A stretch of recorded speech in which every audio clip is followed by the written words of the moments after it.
పాకిస్తాన్ దేశాన్ని ఏం చేయాలి? డైరెక్ట్గా యుద్ధం చేయాలా? మరోసారి సర్జికల్ స్ట్రైక్స్ జరపాలా?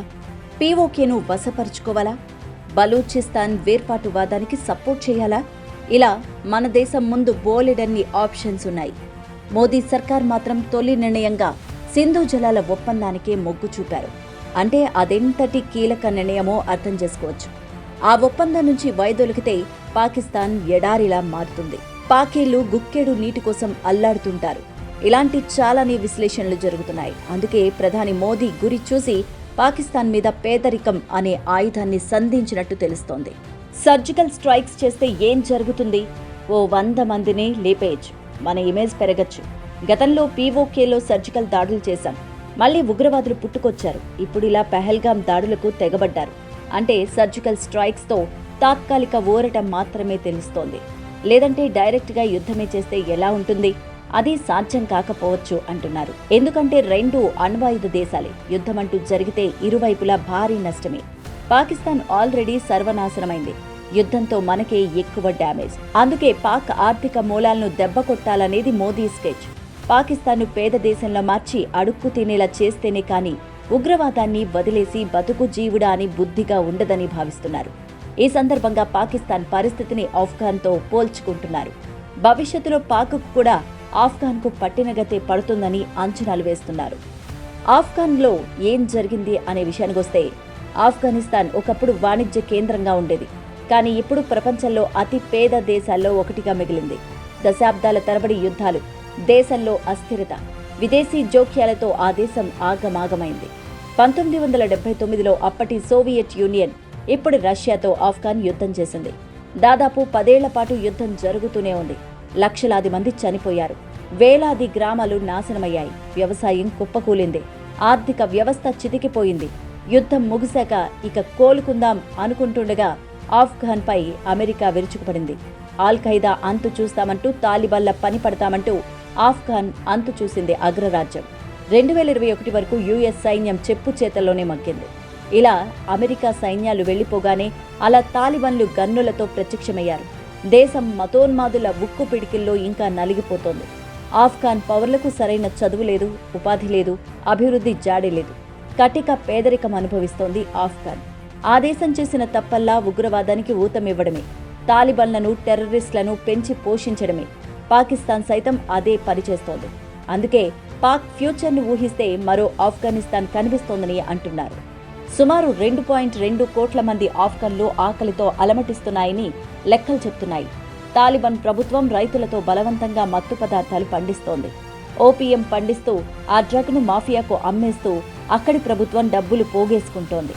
సాధారణ రైతులకు మాత్రం పేదరికమే మిగిలింది. ఆఫ్ఘనిస్తాన్లో మహిళలపై కఠిన నిబంధనలు విధించారు. చదువుకు దూరం చేశారు. వైద్యం అందుబాటులో లేదు. ఆఫ్ఘనిస్తాన్ దాదాపుగా విదేశీ ఆర్థిక సాయంపైనే బతికింది చాలా ఏళ్లు. 2021లో అమెరికా ఆ దేశాన్ని వీడి వెళ్లిపోవడంతో ఆర్థిక సాయం ఆగిపోయింది. ఆఫ్ఘాన్ పతనమైంది. కాస్త అటూ ఇటుగా పాకిస్తాన్ సైతం విదేశీ సాయంపై భారీగా ఆధారపడింది. పాక్ అప్పులకు కుప్పలుగా మారింది. 2023లో అమెరికా నుంచి $90,000 కోట్ల రుణం తీసుకుంది పాక్. ఆ అప్పుకు వడ్డీ కూడా కట్టలేక సతమతమవుతోంది. ప్రస్తుతం పాకిస్తాన్ విదేశీ మారక నిల్వలు కేవలం 5 బిలియన్స్కు పడిపోయాయి. పాకిస్తాన్ ప్రధానంగా చైనా, సౌదీ అరేబియా, అమెరికాల ఆర్థిక సాయం మీద ఆధారపడి బతుకు ఈడుస్తోంది. ఆఫ్ఘనిస్తాన్లా పాక్ కూడా విదేశీ సాయం ఆగితే ఆర్థిక సంక్షోభం పక్కా. ఆర్థిక పతనంతో పాటు రాజకీయ అస్థిరత పాకిస్తాన్ను పట్టి కుదిపేస్తోంది. అక్కడి ప్రభుత్వం ఎన్నాళ్లు ఉంటుందో, ఎప్పుడు ప్రధాని పదవి ఊడుతుందో అంతా సైన్యం చేతిలో ఉంటుంది.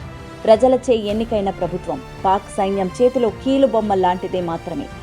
ఆఫ్ఘనిస్తాన్ తాలిబాన్ల రాజ్యంగా మారితే పాకిస్తాన్ ఉగ్రవాదులు అడ్డగా మారింది. పాక్ నుంచి స్వతంత్రం కోరుకుంటున్న బలూచిస్తాన్ వేర్పాటువాదం ఆ కేటగిరీలోదే. పీఓకేను ఉగ్రవాదులకు కేర్ ఆఫ్ గా మార్చేసి భారత్ మీదకు ఉసిగొల్పుతోంది పాకిస్తాన్.